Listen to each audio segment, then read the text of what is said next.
Hi, I'm Star. And I'm Emily. Today we're at one of the highest points here at the Toledo Zoo, so we can look around at some of the favorite places that we've visited over the past few weeks.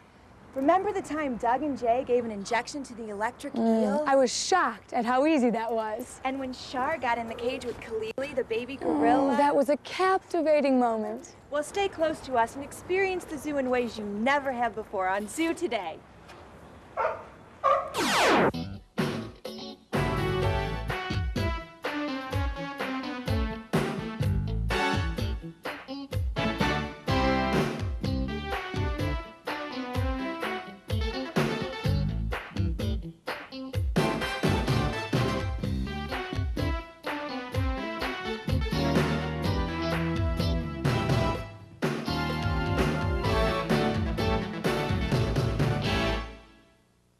Emily, you're looking a little green today. No, I was just thinking about the reptile house and how scared I was. And about my favorite animal. Let me guess.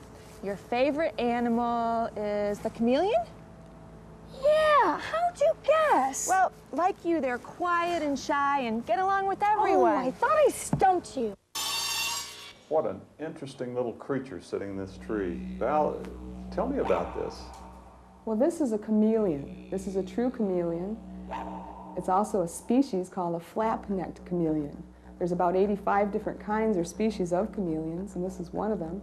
I consider chameleons to be one of the most fascinating of all reptiles.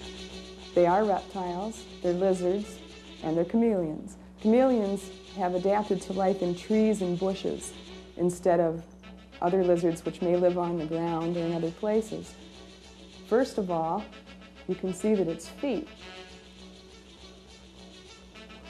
have 5 toes that are separated into 2 separate bundles there. They can grip. Can you do this? They can grip the branches like this. It helps them to keep their hold on the branch so that they don't get blown off when the wind blows.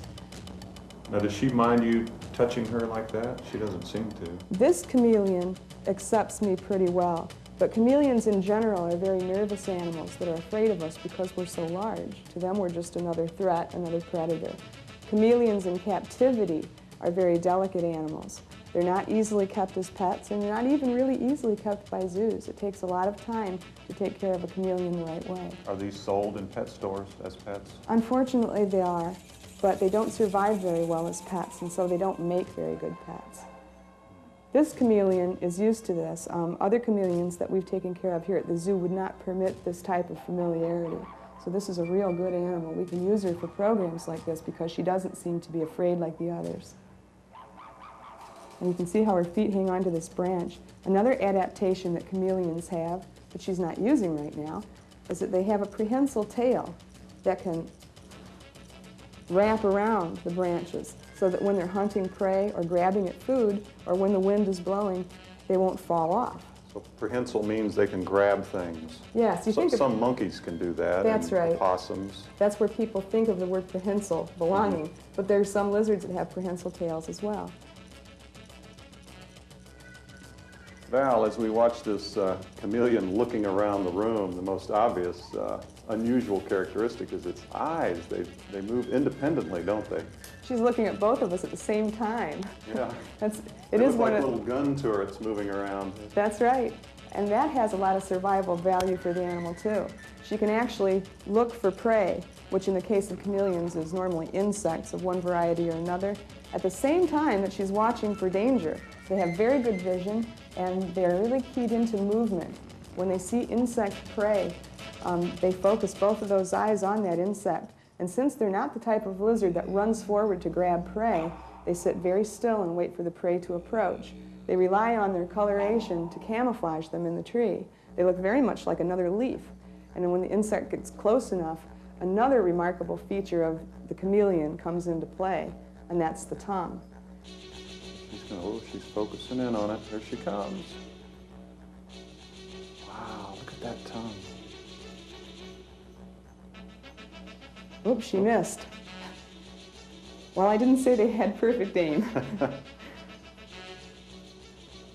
Wow, so the cricket just sticks to the end of the tongue. Will she eat for me, or? I think she probably will. Let's see what she does.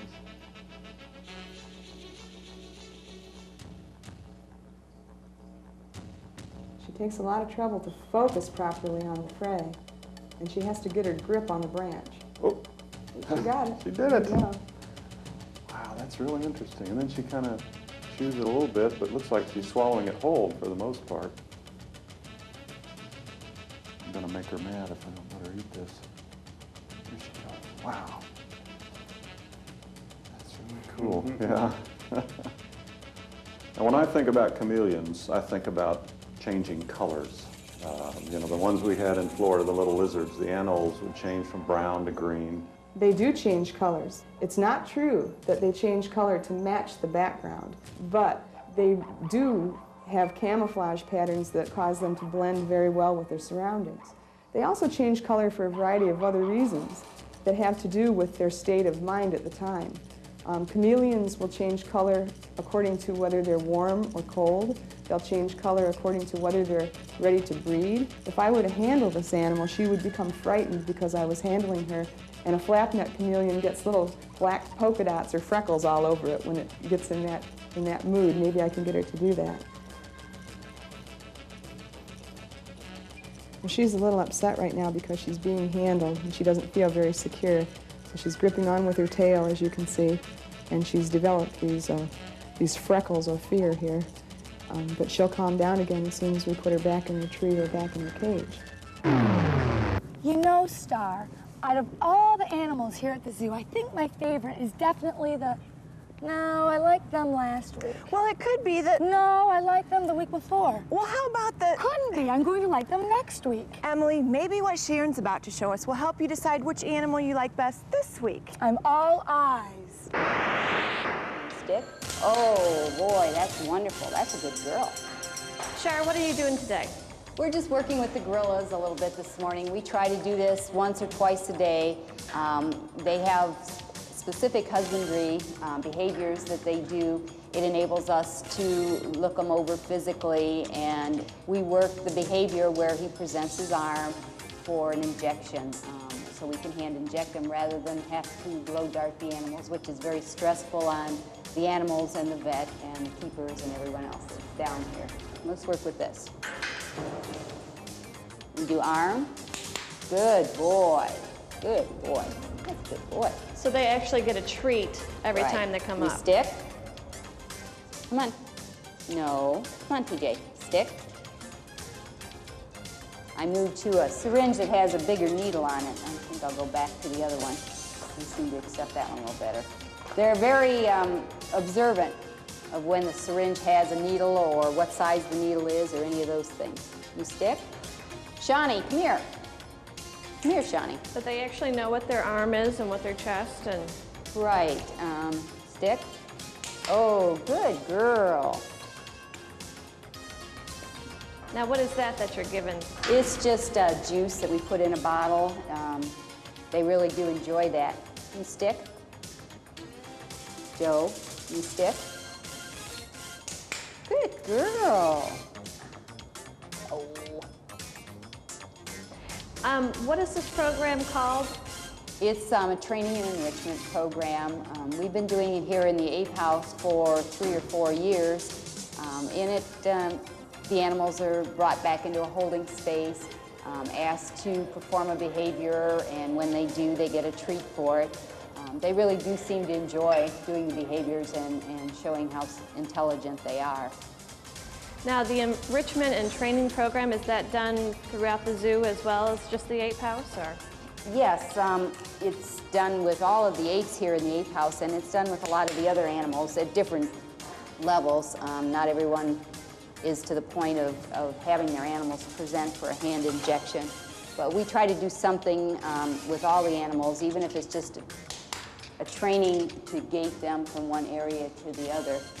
It's a way of managing animals in that it's giving the animals choices and rewarding them with right choices and trying to keep working with them positive so we're not punishing them and doing negative things for them. Good. And who are we hearing in the background? That's Quashi. He's the quote silverback male in this group, although he doesn't know that he's an adult yet. He's, I think, 12 years old. So He's separated off from them because he's rather disruptive, and he's upset that he's not getting attention, so he's making lots of noise.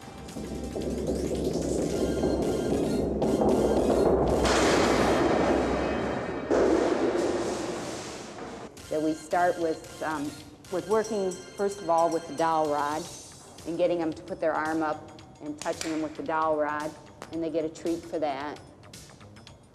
Then the next step is with a syringe with no needle until they accept that. What you're hearing is a clicker in the background, and we use that as a bridge in your chest.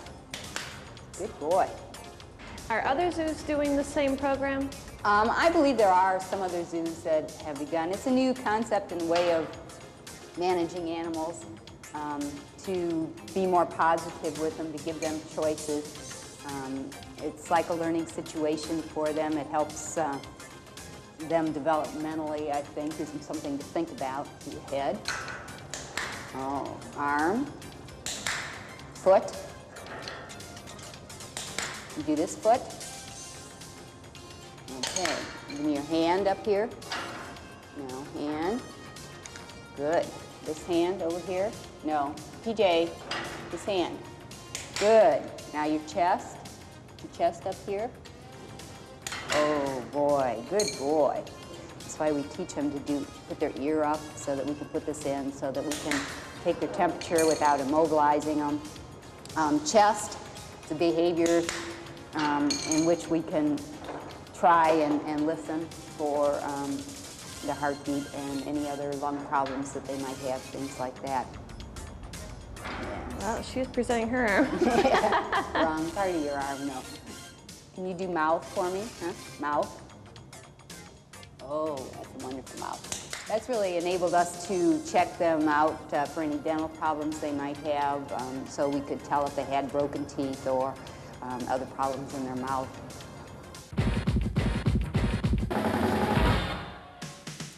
Hey, look at the starfish, Star. They're really not starfish, Emily. These animals are invertebrates. That means they don't have a backbone. Oh, so they're not a starfish, Star. Right, a more accurate name for them is sea star. They're not a starfish, Star. They're sea stars. I see, Star. Emily, the common sea star's favorite food is clams and oysters. When I bump my head, I see stars. Emily, they use thousands of strong tube feet on each arm to slowly pry open the clam. Once the clam is open, the sea star extends its stomach down into the clam and digests it. The arms of a sea star, you see, Star, come in multiples of 5. 5, 10, or even 15 arms. People harvesting oysters for food used to get mad at sea stars for eating up all the oysters. The angry oyster fishermen would tear the sea stars into pieces and toss them back into the water. This turns out to be the wrong thing to do because certain pieces of the sea star can regrow into a new animal. The fishermen were actually creating more sea stars, making the problem worse. You may have heard something. But I'll bet you didn't know. Lizards, koalas, and creatures with wings. These are a few of my favorite things. Hey, Emily! La, la, la. Emily! I can see your house from here. What? Where? Hey, that's not my house. That's the aquarium. I know, silly, but some of your favorite sea creatures do live there. Yeah, they make living in a cold, dark, and wet place seem like a lot of fun. Yeah. Well, Jay, is this one of your most popular exhibits in the aquarium, the shark tank? I think so. Almost every visitor to the aquarium asks where are the sharks, and this is one of our shark exhibits. This is our Pacific black-tip reef shark. She's about 7 years old now. She's a beautiful animal, just gliding around the tank. Real graceful. Will she get much bigger than this? Well, the maximum size in the wild would be 9 or 10 feet. We wouldn't expect her to get any longer than about 5 feet in this tank here. What does she eat? Well, we feed this animal squid, herring, smelt, shrimp, basically thawed out frozen seafood. Ever since we've been standing here, she's just been constantly swimming. Oh, there she goes. Yeah, this is a species of shark that has to continually move forward through the water in order to pass water over its gills to extract the oxygen. So it's always swimming, even at night. Day and night it has to keep swimming. Yep. I see some shrimp. Some shrimp coming tails down going there. down, and she's feeding on those now. Does she just eat it whole? She doesn't chew it, I guess. If it was larger food, she'd bite it in half with her teeth and Bite it swallow to pieces. tear but it off. These are small enough pieces of food she can pretty much swallow whole. And there's some smelt back there. Smelt of the little fish coming down. Right. You can see her eyesight's pretty good. Although her mouth is underneath her face like that, seemingly in an awkward position, she's pretty adept at locating the food in the water and swallowing it. Do they navigate by sight or smell or what? Sight, smell, and some sort of a electronic reception where they can sense the electronic images given off by other living things in the sea. At nighttime, like I said, she swims continuously 24 hours a day. She sleeps 2 or 3 seconds at a time. If you can imagine that, all night long. She will come around the corner of the tank and then glide across the tank, and as she's gliding, she takes a 3-second nap. 4-second nap. Comes to the other side, wakes up, turns, and comes around, and that's how they sleep. Is that right? And that's how they do it in the wild, too? Yeah, same procedure. In fact, if you keep one of these sharks in a small aquarium, smaller than this, and they don't have a sufficient glide path in order to get that 2 or 3 second nap, Right. they eventually become fatigued or worn out and could die. This one is gorgeous. That's a leopard markings shark. on it? A leopard shark. And is that called that because of those spot Because markings? of the markings. Those animals are sometimes sold in pet shops, but few people realize that they can reach a length of 7 or 8 feet. Wow, visitors to the aquarium would be surprised to see what's underneath their feet here. Yeah, we've got a full basement in the aquarium here. We're standing in front of one of our 5 reservoir systems, water reservoir systems. This one holds about 40,000 gallons of fresh water. Wow. It's like a big swimming pool. How deep is this water? Well, it's about 8 feet deep. Really? In fact, rumor has it that years and years ago, that some of the aquarium keepers during the hot summertime would go swimming in here. But they don't do that anymore because there's no lifeguard on duty. Okay, so that's years ago. That's Long time ago, not before you my and your time. staff, right? So this body of water feeds the tanks that we see upstairs? Right, this would feed some of the freshwater exhibits upstairs, and the water flows through those exhibits, out an overflow, and then downstairs through a filter, and then after it's cleaned by the filter, it comes back into this reservoir, and it's waiting then to be pumped back upstairs. So this is your saltwater setup in this tank? Right. This looks like a similar big pool there. Uh-huh. Is it about the same size as that? No, other it's one? probably about half the size of the other pool there. Yeah, about 20,000 gallons. And this is the stuff we're talking about, huh? Uh-huh. Salt. Yeah, this Now, is synthetic seawater. Just add tap water to this. obviously, when people think of salt, they think of table salt. Right. This looks a little bit like table salt. Uh-huh, and about 70% of it is just sodium chloride, which is table salt. But there are a lot of other different types of salts other than table salt. There's potassium chloride and various types of salt, and this is a mixture of all those different salts, about 20 different components. We mix the salt water in a big vat like this, and then on an as-needed basis, we pump it up to the different tanks upstairs. For instance, if we have to drain water out of one of the saltwater tanks, we'll replace it with fresh mixed seawater from this vat here.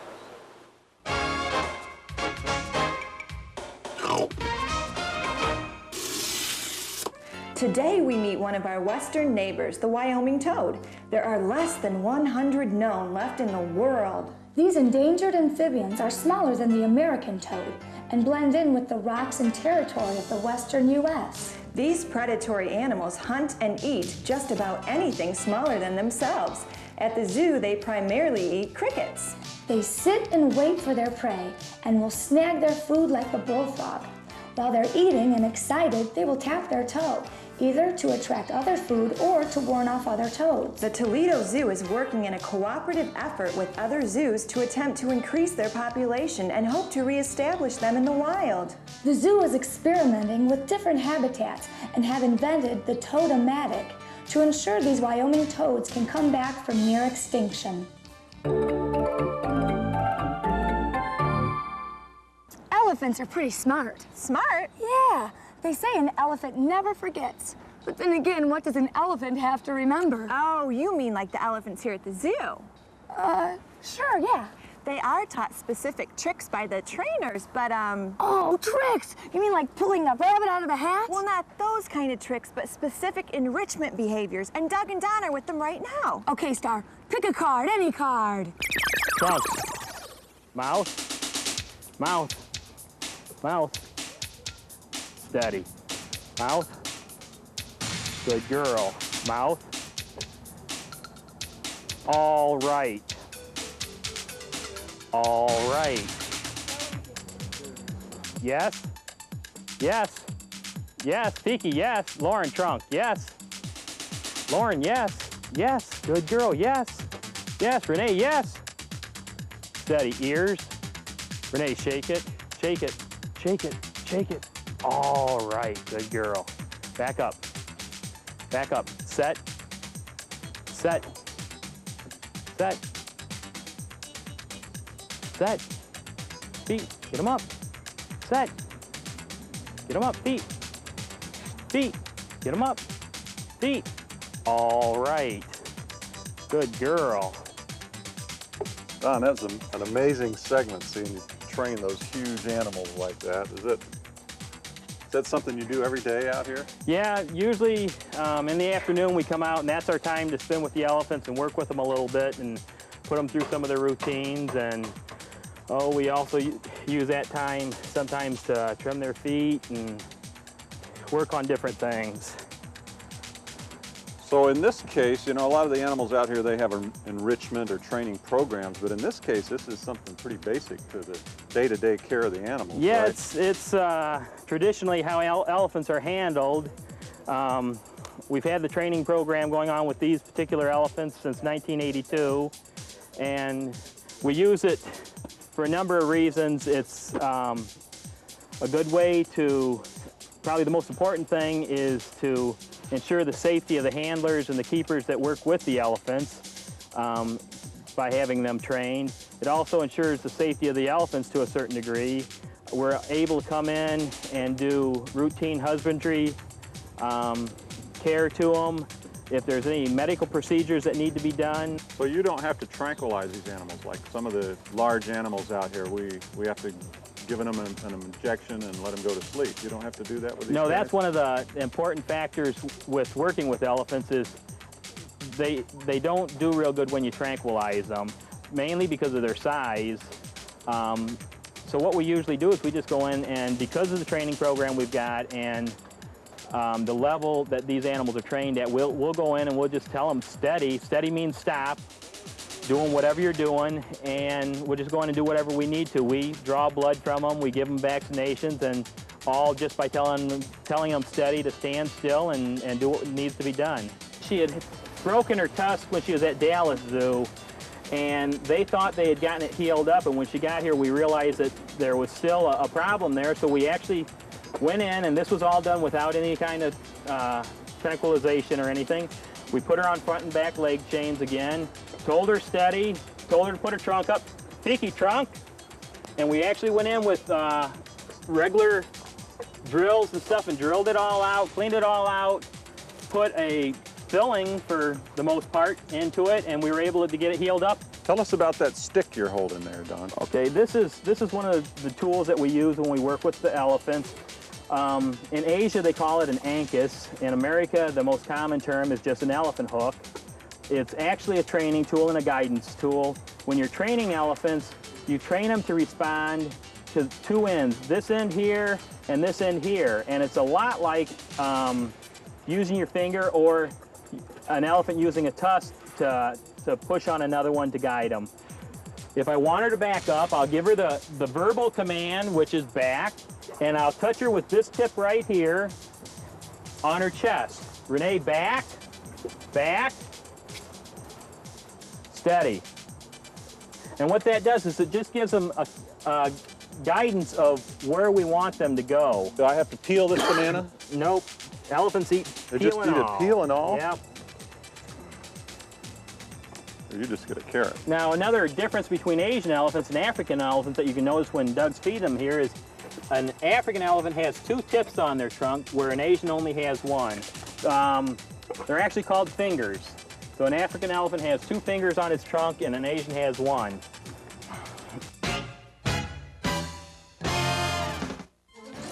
this week's Cool Critter question from Derek Foster of Toledo. Derek writes, Dear Zoo Today, where does venom come from? Here's your answer, Derek.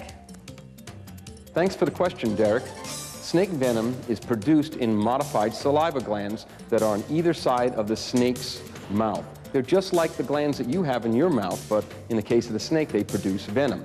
If we look quickly up here, the venom glands are right here on the side of the face, and they produce venom that goes through a duct and then comes through the fang and then ends up at the end of the fang so the snake can inject the venom when it bites. Very interesting question, Derek, and thank you for asking it. Remember, kids, send us a letter with your question and address it to Zoo Today, Cool Critter Questions, P.O. Box 4010, Toledo, Ohio 43609. We'll choose one question each week and have it answered by an authority here at the zoo. So send us your questions today. Yeah, drop us a line. Remember when we went behind the scenes with the snow leopards? Yeah. And we saw them getting fed and they were stalking us and everything? Oh, that was great. And you're right, we have seen a lot of neat things, but there's something I've been dying to see for weeks now. Really? Yeah. Well, tell me about it. Let me guess. Give me hints. Okay. Okay. It's sort of near the savannah. Okay, reptile house. No, but you're getting warmer. Okay, so it's an animal, reptile? Well, not exactly. It's very colorful. Okay, how about the birds? No, you're getting colder. Yellow belly sapsucker? No, it's not a bird. Okay. It's kind of soft, but it can be hard too. Ooh, like a snake or a No. lizard Like or... pizza!